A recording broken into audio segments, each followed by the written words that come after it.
Welcome back to my channel. ಹೊಸದಾಗಿ channel ನೋಡ್ತಾ ಇದ್ದರೆ ಸಬ್ಸ್ಕ್ರೈಬ್ ಮಾಡಿಕೊಂಡು ಸಪೋರ್ಟ್ ಮಾಡಿ. ಸಚ್ಚಿದಾನಂದ ಸಾಯಿನಾಥ್ಗೆ ನಮಸ್ಕಾರ ಮಾಡುತ್ತಾ ಸಾಯಿನಾಥರ ಅನುಗ್ರಹ ಎಲ್ಲರ ಮೇಲೂ ಇರಲಿ ಅಂತ ವಿಡಿಯೋ ಪ್ರಾರಂಭ ಮಾಡ್ತಾ ಇದ್ದೀನಿ. ಸ್ನೇಹಿತರೆ, ಇದೇ ಶನಿವಾರ ಶನಿ ಜಯಂತಿ ಪ್ಲಸ್ ನಮಗೆ ಅಮಾವಾಸ್ಯೆ ಎರಡೂ ಕೂಡ ಬಹಳ ಶಕ್ತಿದಾಯಕವಾಗಿರುತ್ತೆ. ಪ್ರಕೃತಿಯನ್ನು, ಇಷ್ಟ ದೇವರನ್ನು, ಯೂನಿವರ್ಸನ್ನು ಏನೇ ಕೇಳಿದ್ರೂ ಕೂಡ ಭಗವಂತನು ನಮಗೆ ನಮ್ಮ ಇಷ್ಟಾರ್ಥಗಳನ್ನು ನೆರವೇರಿಸುವಂಥ ಅತ್ಯದ್ಭುತವಾದ ದಿನ. ಅಮಾವಾಸ್ಯೆ ಅಂದರೆ ಕತ್ತಲು ಅಂತ ನಾವು ಅಂದ್ಕೊಳ್ತೀವಿ, ಆದರೆ ಅದನ್ನು ನಾವು ಬೆಳಕಿನ ಕಡೆ ನಡೆಸ್ಕೊಳ್ಳೋದಕ್ಕೆ ಈ ಪರಿಹಾರಗಳು ಸಹಾಯಕ್ಕೆ ಬರುತ್ತೆ. ಮುಖ್ಯವಾಗಿ ಸಾಕಷ್ಟು ಜನ ದೇವ್ರ ಪೂಜೆ ಪರಿಹಾರಗಳನ್ನು ಮಾಡ್ಕೊಳ್ತಾ ಇರ್ತಾರೆ. ಅದರಷ್ಟೇ ಮುಖ್ಯವಾಗಿ ನಮ್ಮ ಪಿತೃದೇವತೆಗಳನ್ನು ನಾವು ಅಮಾವಾಸ್ಯೆ ದಿನಗಳಲ್ಲಾದರೂ ನೆನೆಸ್ಕೊಳ್ಳೇಬೇಕು. ಪ್ರತಿನಿತ್ಯ ಕೆಲವೊಬ್ಬರು ಪೂಜೆ ಮಾಡ್ತಾರೆ, ನೆನೆಸ್ಕೊಳ್ತಾರೆ. ಯಾಕಂದರೆ ಫೋಟೋ ಇರುತ್ತೆ, ಅವರು ಹೊರ್ಗಡೆ ಹೋಗ್ಬೇಕಾದ್ರೂ ಕೂಡ ಅವರ ಆಶೀರ್ವಾದ ಪಡ್ಕೊಂಡು ಹೋಗ್ತಾರೆ. ಪಿತೃಗಳ ಆಶೀರ್ವಾದ ಇದ್ದರೆ ಭಗವಂತನು ಕೂಡ ನಮಗೆ ಆಶೀರ್ವಾದ ಕೊಡ್ತಾನೆ. ಇದನ್ನು ನೆನಪಲ್ಲಿ ಇಟ್ಕೊಳ್ಳಿ. ಮುಖ್ಯವಾಗಿ ನಮಗೆ ಈ ಶನಿ ಜಯಂತಿಯ ದಿನ, ಯಾಕಂದರೆ ಶನಿ ಮಹಾತ್ಮನು ತಂದೆ ತಾಯಿಯನ್ನು ಅಪಾರವಾಗಿ, ತಾಯಿಯನ್ನು ಪ್ರೀತಿಸುವಂಥ ಯಾರೇ ಆಗಿರಬಹುದು, ಅವ್ರಿಗೆ ಶನಿ ದೋಷಗಳು, ಅಷ್ಟಮ ಶನಿ ಏನೇ ಇದ್ದರೂ ಕೂಡ ಅದರ ತೀವ್ರತೆ, ಕಷ್ಟ ಅನ್ನುವಂಥದ್ದು ಬರೋದಿಲ್ಲ. ಅದಕ್ಕೋಸ್ಕರ ಮುಖ್ಯವಾಗಿ ನಮ್ಮ ಜೀವನದಲ್ಲಿ ಕ್ರಮಶಿಕ್ಷಣವನ್ನು ನಾವು ಬೆಳೆಸ್ಕೊಳ್ಳೋದಕ್ಕೆ, ಉತ್ತಮವಾದಂಥ ಜೀವನ, ನಮ್ಮ ಸಮಸ್ಯೆಗಳು ಜಾಸ್ತಿ ಆದಷ್ಟು, ಕಷ್ಟಗಳು ತುಂಬ ಬಂದಷ್ಟು ನಾವು ಇನ್ನಷ್ಟು ಗಟ್ಟಿಯಾಗ್ತೀವಿ ಹಾಗೂ ಶಿಸ್ತನ್ನು ನಾವು ಫಾಲೋ ಮಾಡ್ತೀವಿ ಅನ್ನೋದಕ್ಕೆ ನಮಗೆ ಸಮಸ್ಯೆಗಳು ಬರ್ತಾ ಇರುತ್ತೆ.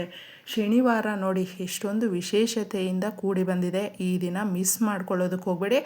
ಹಾಗೆ ನಾವು ಈ ದಿನಗಳಲ್ಲಿ ಕಾಗೆಗೆ ಏನು ಬೇಕಾದರೂ ಆಹಾರವನ್ನು ಆಫರ್ ಮಾಡಿ ಸ್ನೇಹಿತರೆ. ಯಾಕಂದರೆ ಪಿತೃದೇವತೆಗಳು ನಮಗೆ ಆಶೀರ್ವಾದ ಕೊಟ್ಟರೆ ಮನೆಯಲ್ಲಿರುವಂಥ ಮಕ್ಕಳು, ಮುಂದಿನ ಪೀಳಿಗೆ, ನಮ್ಮ ಮನೆಯನ್ನು ಉದ್ಧಾರ ಮಾಡುವಂಥ ಮಕ್ಕಳು ಅಂತ ನಾವು ತುಂಬ ಪ್ರೌಢಾಗಿ ಹೇಳ್ಕೊಳ್ತೀವಿ ನೋಡಿ. ಅವ್ರಿಗೆ ಒಳ್ಳೆ ಬುದ್ಧಿ, ಆರೋಗ್ಯ, ಜ್ಞಾನ ಎಲ್ಲವೂ ಕೂಡ ಪಿತೃದೇವತೆಗಳು ಆಶೀರ್ವಾದದ ರೂಪದಲ್ಲಿ ಕೊಡ್ತಾರೆ. ಹಾಗೂ ಎಲ್ಲ ರೀತಿಯ ಆರೋಗ್ಯವನ್ನು ಕೊಡುವಂಥದ್ದು.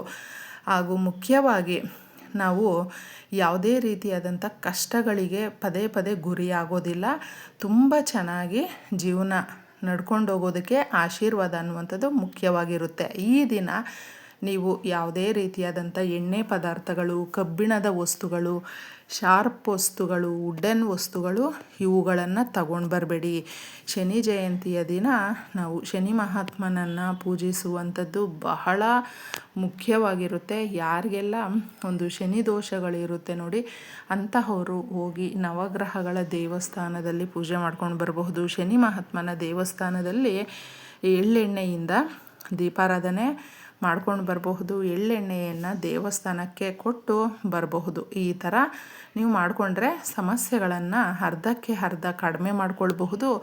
ಹಾಗೆ ಈ ದಿನ ಮಾಡುವಂಥ ಪರಿಹಾರ, ನಮ್ಮ ಮನೆಯ ಹೊಸ್ತಿಲು ಅನ್ನುವಂಥದ್ದು ಪ್ರಾಧಾನ್ಯವಾಗಿ ನಮ್ಮ ಸಮಸ್ಯೆಗಳನ್ನು ಬಗೆಹರಿಸ್ಕೊಳ್ಳೋದಕ್ಕೆ, ಒಳ್ಳೆಯದ್ದಾಗಿರಬಹುದು ಕೆಟ್ಟದ್ದೇ ಆಗಿರಬಹುದು, ನಮ್ಮ ಮನೆಗೆ ಬರಬೇಕು ಅಂದರೆ ಹೊಸ್ತಿಲನ್ನು ದಾಟ್ಕೊಂಡು ಬರಬೇಕು. ಅದಕ್ಕೋಸ್ಕರ ಶನಿವಾರ ಅಂದರೆ ನಾವು ಶನಿದೇವರನ್ನು ಪೂಜಿಸುವಂಥ ಆ ದಿನ. ಶನಿ ಜಯಂತಿ ಕೂಡ ಇರೋದರಿಂದ ನೀವು ಎಣ್ಣೆ ಪದಾರ್ಥಗಳನ್ನು ತಗೊಂಡು ಬರಬೇಡಿ ಮನೆಗೆ. ಹಾಗೂ ಕಲ್ಲುಪ್ಪನ್ನು ಕೂಡ ಮನೆಗೆ ತಗೊಂಡು ಬರಬೇಡಿ ಶನಿವಾರದ ದಿನ.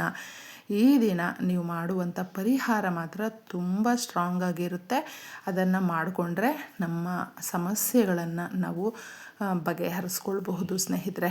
ತುಂಬ ಜನ ಕತ್ಲಿರುತ್ತೆ ಅಮಾವಾಸ್ಯೆ ಅಂದರೆ ಅಂತ ನಾವು ಅಂದ್ಕೊಳ್ತಾ ಇರ್ತೀವಿ. ಹೌದು, ಆದರೆ ನಾವು ಮಾಡುವಂಥ ಪರಿಹಾರದಲ್ಲಿ ನಮ್ಮ ಸಮಸ್ಯೆಗಳನ್ನು ಬಗೆಹರಿಸ್ಕೊಳ್ಬಹುದು. ನೆಗೆಟಿವ್ ರೂಪದಲ್ಲಿ ನಮ್ಮ ಮನೆಗೆ ನಾನಾ ಥರದ ಸಮಸ್ಯೆಗಳು ಅನ್ನೋದು ಬರುತ್ತೆ. ಇದಕ್ಕೆ ಈ ಪರಿಹಾರಕ್ಕಾಗಿ ನಾವು ತಗೊಳ್ಳುವಂಥದ್ದು ಮುಖ್ಯವಾಗಿ ಒಂದು ಎಲೆಯನ್ನು ತಗೊಳ್ಬೇಕು. ನೀವು ಇದನ್ನು ಒಂದು ವೀಳ್ಯದೆಲೆ ತಗೊಳ್ಬಹುದು, ಅಕಸ್ಮಾತ್ ಒಂದು ಅರಳಿ ಎಲೆ ತಗೊಳ್ಬಹುದು. ಅರಳಿ ಎಲೆ ಶನಿವಾರದ ದಿನ ತಗೊಂಡು ಬಂದು ಪರಿಹಾರ ಮಾಡಿಕೊಳ್ಳೋದ್ರಿಂದ ಯಥೇಚ್ಛವಾದಂಥ ತ್ರಿಮೂರ್ತಿಗಳ ಆಶೀರ್ವಾದ ಅನ್ನೋದು ಸಿಗುತ್ತೆ. ಆದರೆ ಸಾಕಷ್ಟು ಜನಕ್ಕೆ ಅರಳಿ ಎಲೆ ಸಿಗೋದಿಲ್ಲ ಅಂತ ಹೇಳ್ತಾರೆ. ಸಿಕ್ಕಿದ್ರೆ ಮಾತ್ರ ಫಸ್ಟು ನೀವು ಅರಳಿ ಎಲೆಯನ್ನು ತಗೊಂಡು ಬನ್ನಿ. ಅದು ಸಿಗಲಿಲ್ಲ ಅಂತ ಹೇಳಿದ್ರೆ ಮಾತ್ರ ನೀವು ವೀಳ್ಯದೆಲೆಯನ್ನು ಇಡಬಹುದು. ಇದರಲ್ಲಿ ಧನಿಯಾ ಕಾಳನ್ನು ಸ್ವಲ್ಪ ಹಾಕಿ ಸ್ನೇಹಿತರೆ. ಧನಿಯಾ ಕಾಳು ನಮಗೆ ಧನಾಕರ್ಷಣೆ ಆಗುತ್ತೆ. ಲಕ್ಷ್ಮೀ ದೇವಿಯನ್ನು ನಮ್ಮ ಕಡೆ ನಮ್ಮ ಮನೆಯಲ್ಲಿ ಸ್ಥಿರವಾಗಿ ನಾವು ಆ ತಾಯಿಯನ್ನು ನಿಲ್ಲಿಸ್ಕೊಳ್ಳೋದಕ್ಕೆ ಮಾಡುವಂಥ ಪರಿಹಾರ.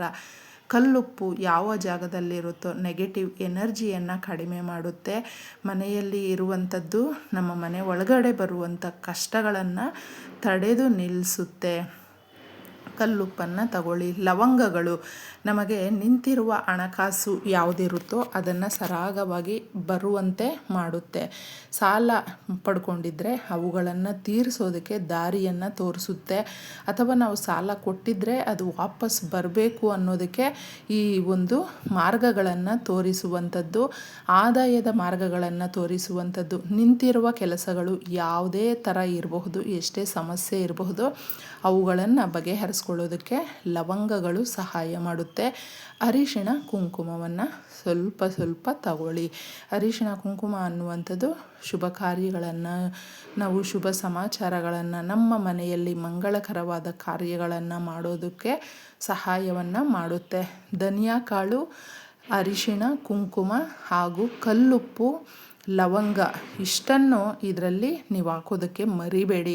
ಈ ಪರಿಹಾರವನ್ನು ಅಮಾವಾಸ್ಯೆ ದಿನ ಶನಿವಾರ ಸಂಧ್ಯಾ ಸಮಯದಲ್ಲಿ ಮಾಡಿಕೊಳ್ಬೇಕು. ಸಂಧ್ಯಾ ಸಮಯ ಒಂದು ದೇವತೆಗಳು ಸಂಚರಿಸುವಂಥ ಸಮಯ. ಆ ಸಮಯದಲ್ಲಿ ನಾವು ಕೇಳಿಕೊಳ್ಳುವಂಥ ಕೋರಿಕೆಗಳು ದುರುದ್ದೇಶ ಇಲ್ಲದೆ, ಕೆಟ್ಟ ವಿಚಾರಗಳು ನಾವು ಆಲೋಚನೆ ಮಾಡದೆ, ಆ ಒಂದು ಕೆಲಸ ಒಳ್ಳೆ ಉದ್ದೇಶಕ್ಕಾಗಿ ಮಾಡ್ತಾಯಿದ್ದೀವಿ. ನಮ್ಮ ಸಮಸ್ಯೆಗಳು ಕೂಡ ತುಂಬಾ ಇದೆ, ನಾವು ನ್ಯಾಯಯುತವಾಗಿ ಕೇಳ್ಕೊಳ್ತಾ ಇದ್ದೀವಿ ಅನ್ನುವುದಾದರೆ ತಪ್ಪದೆ ಸ್ನೇಹಿತರೆ ಪರಿಹಾರಕ್ಕೆ ನಮಗೆ ತಪ್ಪದೆ ಅಂದರೆ ಇದರಲ್ಲಿ ರಿಸಲ್ಟು ಅನ್ನೋದು ಪಕ್ಕಾ ಸಿಗುತ್ತೆ. ಏಕೆಂದರೆ ಬರುವಂಥ ಸಮಸ್ಯೆಗಳು ಮುಖ್ಯವಾಗಿ ಹಣಕಾಸಿನ ಸಮಸ್ಯೆಗಳಿಂದ ಜಾಸ್ತಿ ತೊಂದರೆ ಪಡುವಂಥದ್ದು. ಪ್ರತಿಯೊಂದಕ್ಕೂ ಕೂಡ ನಮಗೆ ಹಣಕಾಸು ಮುಖ್ಯವಾಗಿ ಬೇಕೇ ಬೇಕು. ಅದನ್ನು ಇದ್ದಾಗ ನಾವು ಅರ್ಧ ಸಮಸ್ಯೆಗಳನ್ನು ಬಗೆಹರಿಸ್ಕೊಂಡಂಗೆ. ಅದಕ್ಕೋಸ್ಕರ ಕೇಳಿಕೊಂಡು ಇದನ್ನು ಹೊಸ್ತಿಲ ಹತ್ರ ಇಡಿ.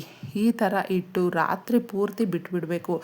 ರಾತ್ರಿ ಪೂರ್ತಿ ಪ್ರಕೃತಿಯಲ್ಲಿ ಬಿಡುಗಡೆಯಾಗುವಂಥ ಶಕ್ತಿ ಅದರ ಮೇಲೆ ಪ್ರಭಾವ ಬೀರಿ ನಮ್ಮ ಮನೆಯಲ್ಲಿ ಇರುವಂಥ ನಕಾರಾತ್ಮಕ ಶಕ್ತಿಗಳನ್ನು ಅದು ಅಬ್ಸರ್ವ್ ಮಾಡಿಕೊಂಡು ಸಕಾರಾತ್ಮಕವಾಗಿರುವಂಥದ್ದನ್ನು ಬಿಡುಗಡೆ ಮಾಡುತ್ತೆ.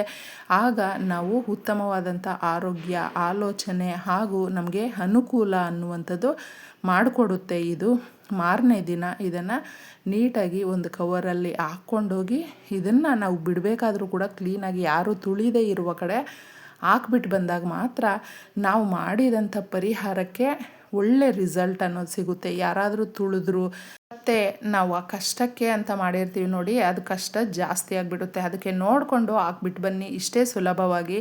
ಎಲ್ರಿಗೂ ಒಳ್ಳೆಯದಾಗಲಿ.